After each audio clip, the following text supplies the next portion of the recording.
কিছু কিছু জায়গায় গেলে বলে হুজুর এমন ওয়াজ করবেন হুজুর আছেন মাটি কাঁপে ওঠে। কেরে পাগলা, আমি কি ভূমিকম্প নাকি চিত্রাং কাঁপা বাড়াচ্ছি? কথা কন নাকি আপনারা? আবার কিছু জায়গায় গেলে বলে হুজুর এমন ওয়াজ করবেন মানুষজন হাসতে হাসতে পেটের চামড়া ব্যথা ধরে। তো তোমার এত হাসি মজা আনন্দ দরকার, আমারে দাওয়াত না দিয়ে চিকন আলীর দাওয়াত দিয়ে কৌতুকের অনুষ্ঠান করো। কথা কন না খেয়ে।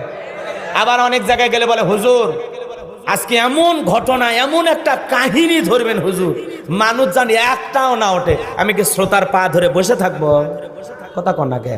মন চাইলে শুনবে, না শুনলে চলে যাবে। কথা কন ঠিক কিনা? কারণ একজন মানুষ হাজারো মানুষের মন জোগানো অনেক কঠিন। কথা বলে না কেন? আমরা স্বামী আছি, বইয়ের মন জোগাইতে পারি একটা, আর এতগুলো মায়ের সন্তান, আমি কি পারবো সবার মন মতো ওয়াজ করতে? এই যে মাদারীপুরে গিয়েছিলাম, কয় হুজুর আজকে এমন বয়ান করবেন মানুষজন চোখের পানি ছেড়ে দিয়ে কাঁদে। আমি বললাম পাগলা রে, বাপ মরে গেলেও কান্দে না। কথা কন না? বাবা মারা গেলেও কাঁদে না, ও হুজুরে ওয়াজ শুনে কাঁদবে। কাঁদা কি অত সহজ? কথা কন না? তাহলে মলম সাথে নিয়ে মাহফিল তার সালে। কথা কন ঠিক না? রাগ করতেছেন মনে হয়। এ বাজান হৃদয়ের কান পেতে কথাগুলো শুনে যান।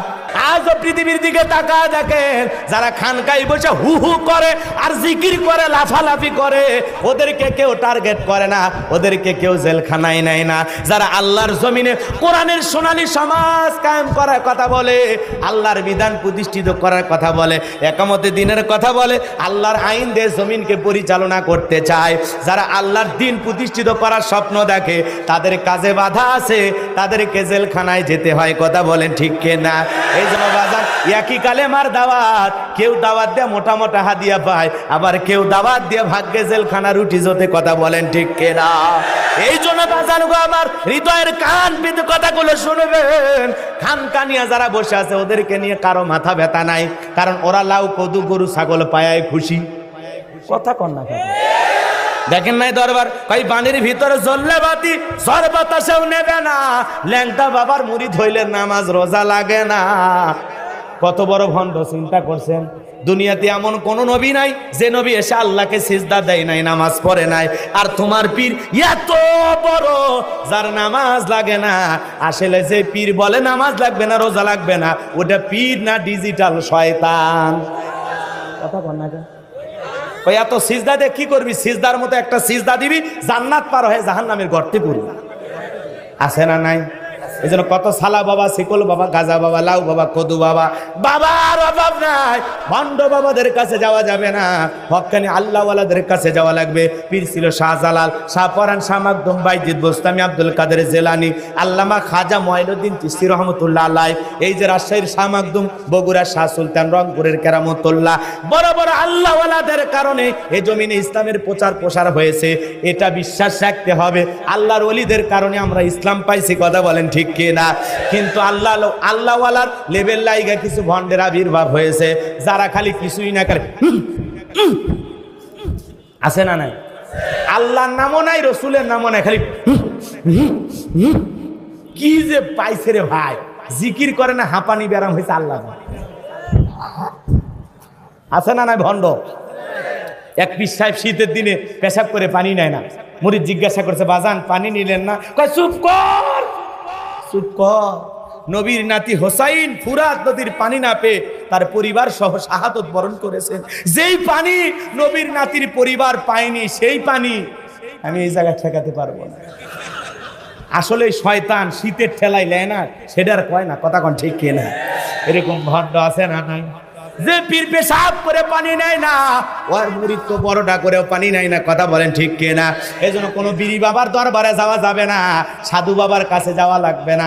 যদি আল্লাহর কাছে যদি চা কিছু লাগবে চাই, আমার আল্লাহ আমাদের জন্য যথেষ্ট। কথা বলেন ঠিক কিনা? কে যথেষ্ট?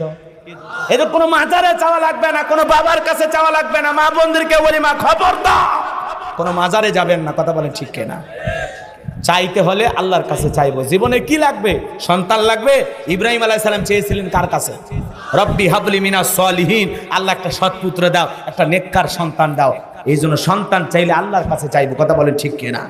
যা কিছু চাওয়া দরকার আল্লাহ বলেন ফাইযা ফারাগাতা ফানসাব ওয়া ইলা রাব্বিকা ফারাগাব। বান্দা যখন নিঃস্ব অসহায় দুর্বল হইবা, তোমার শূন্য হাতটা আমার দিকে পেতে ধরো, আমি আল্লাহ শূন্য হাত পূর্ণ বানায় ফেরায় দেব। বলেন আল্লাহু আকবার।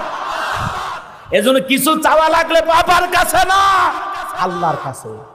গাঁজা খাওয়া পীরের কাছে না, আল্লাহর কাছে। মনে থাকবে তো ইনশাআল্লাহ? মনে থাকবে তো ইনশাআল্লাহ? পীর তো সেই যার পা থেকে মাথা পর্যন্ত নবীর সুন্নত দিয়ে ঢাকা, যার চেহারার দিকে তাকালে আল্লাহর কথা স্মরণ হয়। ওয়া কুনু মা সাদিকিন, আল্লাহ বলে সত্যবাদীদের সঙ্গে হও। সত্যবাদীর সাথে থাকলে আপনিও সত্যবাদী থাকবেন। যে পীর নিজে ইমামতি করে মুরিদদেরকে নিয়ে নামাজ আদায় করে, এটা হলো আল্লাহর ওলি। যে নিজে ইমামতি করে আবার প্রয়োজনে রাজপথে আন্দোলনও করে। কথা বলেন ঠিক কি না? যে হকের পক্ষে আওয়াজ দেয়, এমন আল্লাহওয়ালার সহবতে আমরা থাকবো তো ইনশাআল্লাহ? কোনো ভণ্ডের কাছে যাবো না তো ইনশাআল্লাহ? মনে থাকবে তো ইনশাআল্লাহ? আজে বাজে গান গাইনি বাবা, তোমার দরবারে সব পাগলের খেলা। পাগলের খেলা না, বাবার দরবারে সব শিরিকের খেলা, ভণ্ডামির খেলা, নষ্টামির খেলা, মানুষকে জাহান্নামে নিয়ে যাওয়ার খেলা। আল্লাহ হেদায়েত দান করুক, জোরে কোন আমিন। কোন ভণ্ডবীরের কাছে ইমানদার যেতে পারে না। কথা বলেন ঠিক কেরা? আর মহিলা তো যাওয়াই যাবে না। যেই দরবারে নারী পুরুষ একত্রে জিকির করে 100% বুঝবেন এই দরবার ভণ্ড ভণ্ড ভণ্ড।